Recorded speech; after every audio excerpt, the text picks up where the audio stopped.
이게 뭡니까? 광주 모든 중고생의 100만원. 이게 도대체 무슨 일입니까? 고3에 운전면허 지원금 30만원 지급을 해준다고 합니다. 인구 감소 지역은 이미 기본소득 시작됐습니다. 베타 테스트 시작됐어요. 여기서 괜찮은데? 하면은 점점 지역을 확대할 겁니다.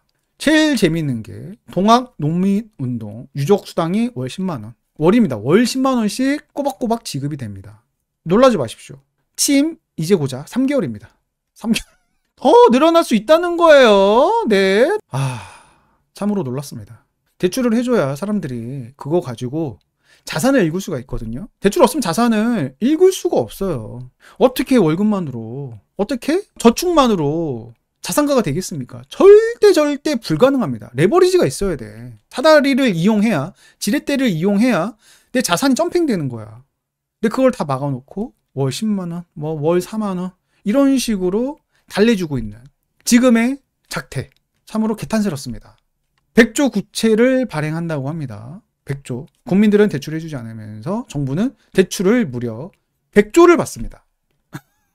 이제 시작입니다. 여러분들. 돈이 엄청 풀려요. 원화의 가치가 매일매일 하락하고 있다. 근데 당장 눈으로는 보이지 않을 겁니다. 우리나라가 생각보다 탄탄해. 외환보유고가 세계 10위고 정부 부채율이 OECD 아래고 굉장히 탄탄합니다. 그래서 돈을 풀어도 되겠다라는 생각이 있을 거예요. 계속 풀 겁니다. 그래서 계속. 현재 정부에서 풀어도 큰 문제가 안 생길 테니까. 저는 이거 보고 굉장히 놀랐는데 고신용자 대출 금리를 높여서 저신용자 이자 부담을 낮춰야. 무슨 말을 해야 될지 모르겠습니다. 누가 열심히 이자를 내가면서 원금을 상환하겠습니까? 이러면은 열심히 노력하고 열심히 이자 상환하고 열심히 원금 갚은 사람은 오히려 대출 금리가 높아지는 현실. 이게 뭐예요? 참으로 놀라운 현상이 생기고 있다. 우리 경제 상식으로는 정말 이해할 수 없는 매일매일이 레전드입니다. 이번에 공급 대책 나오자마자 이런 짤들이 막 돌아다녔습니다. 단톡방마다, 커뮤니티마다. 소장님, 어제 내놓은 재물건 5천 올려주세요. 공급 대책 나오자마자 이런 짤들이 돌아다녔다니까. 야, 공급이 폭탄이 쏟아질 거를 무서워하지 않고 오히려 비웃으면서 호가를 올리는 이 모습. 정부 부동산 정책의 신뢰가 바닥이다. 자, 그리고 이번에 2030년까지 수도권 135만 호 착공한다고 하는데 현재 서울 아파트가 180만 채입니다. 180만 채. 그러니까 서울에 준하는 아파트를 5년 만에 착공을 한다는 건데 이게 퍽이나 되겠습니까? 안 되지. 너무나 뻥카다. 공급 뻥카죠. 근데 이게 하루 이틀이 아니죠, 사실. 항상 있었던 반복되는 일이었습니다. 놀랄 것도 없습니다. 그래서 공급이 될 리가 없습니다. 아무리 공급을 한다고 해도 공급이 될 수가 없어요. 지금 건설사를 때려잡고 있는데, 집을 지어야 될 건설사를 때려잡고 있는데 툭 하면은 모든 현장 올스톱. 무슨 공급을 하겠습니까? 또 제초한 분상제 여전하죠. 이것 때문에 공급을 틀어막고 있죠. 재개발 재건축. 또 주 4.5일째 추진한다고 합니다. 또 중대재해처벌법으로 건설사들 때려잡고 있고 노란 봉투법으로 툭하면 파업하고 예상되는 일이죠. 제가 주말에 주민설명회를 다녀왔습니다. 장모님 재개발이 진행된다고 해가지고 주민설명회를 장모님이랑 같이 둘이 다녀왔습니다.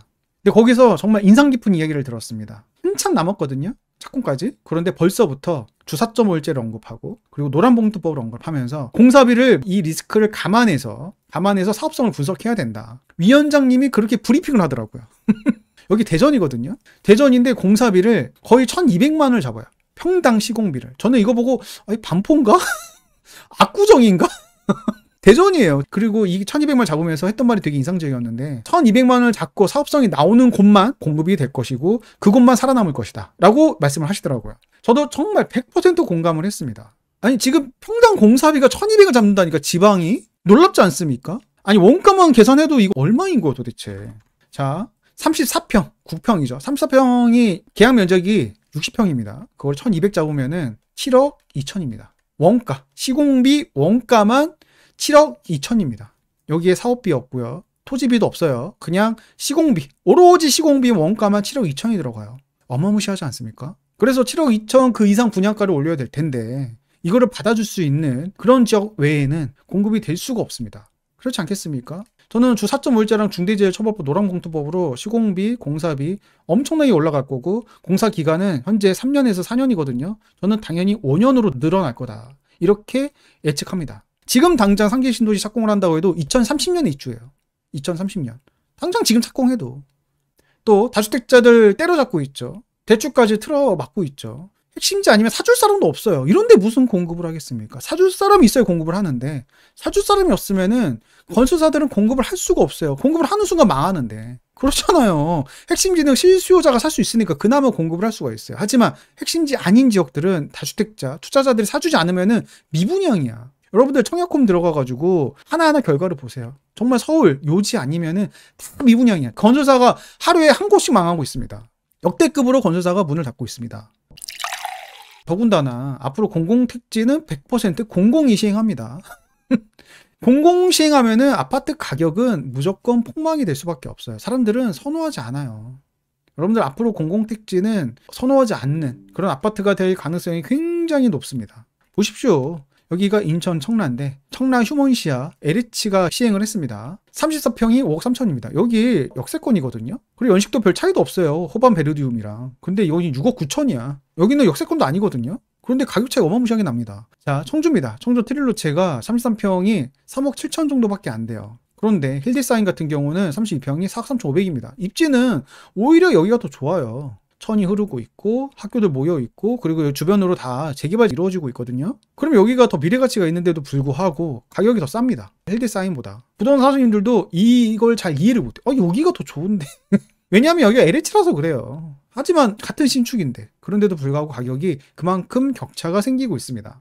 또 원주도 마찬가지입니다. 푸른숲 휴브레스 33평이 2억 8천이고 바로 위에 있는 힐디사임. 힐디사임이 민간 기업이긴 한데 그렇게 선호하는 브랜드는 아니거든요. 그런데도 불구하고 훨씬 더 선호를 합니다. 같은 평수가 무려 4억이에요. 2억 8천, 4억. 가격 차이가 어마무시하게 나죠. 심지어 휴브레스는 초품화예요. 연식이 단 2년밖에 차이 안 났는데도 가격 차이가 엄청나게 많이 납니다. 이것만 보아도 LH가 시행을 하면은 아파트 가격이 잘 오르지 않는다. 그래서 상기 신도시를 기다리시는 분들은 실망을 많이 할 거예요. 왜 내 아파트는 안 올라가지?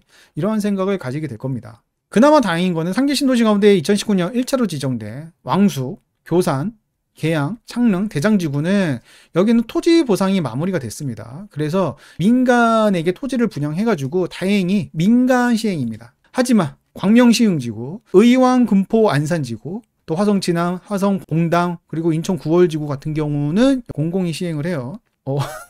여기는 기다리면은 실망할 가능성이 매우 높을 수 있다. 그리고 과연 분양가를 낮출 수 있을까 획기적으로 그러한 생각도 들긴 합니다. 왜냐하면 LH가 워낙에 적자가 심한데 그리고 LH가 수주 공고를 한다고 해도 과연 민간 건설사가 얼마나 달려들까 그런 의문이 있습니다. 왜냐하면 대형 건설사 관계자가 그동안 쌓아온 브랜드에 대한 위치가 있을 텐데 공사 단가에 맞추는 품질이 되면 브랜드 가치도 같이 하락할 수밖에 없다. 이러한 우려를 나타내고 있습니다. 그러다 보면은 당연히 민간 건설사 중에서는 대형 브랜드는 참여를 안 하겠죠. 네, 뭐 호반이나 중홍이나 그런 데들이 올 확률이 굉장히 높겠죠. 지방 건설사들 품질이 좀 저하될 수 있겠죠. 저가 수주 구조로 갈 수밖에 없으니까 참으로 안타깝습니다.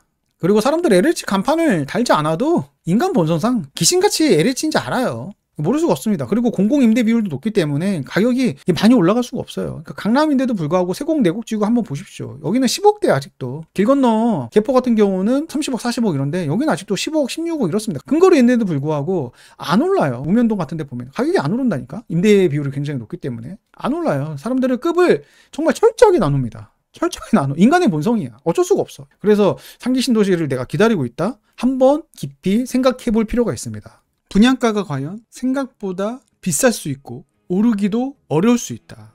그나저나 이기신도시도 2005년에 첫 삽을 떴는데 20년이 지난 지금도 검남, 평택, 김포, 운정은 아직도 착공 못한 곳 투성입니다.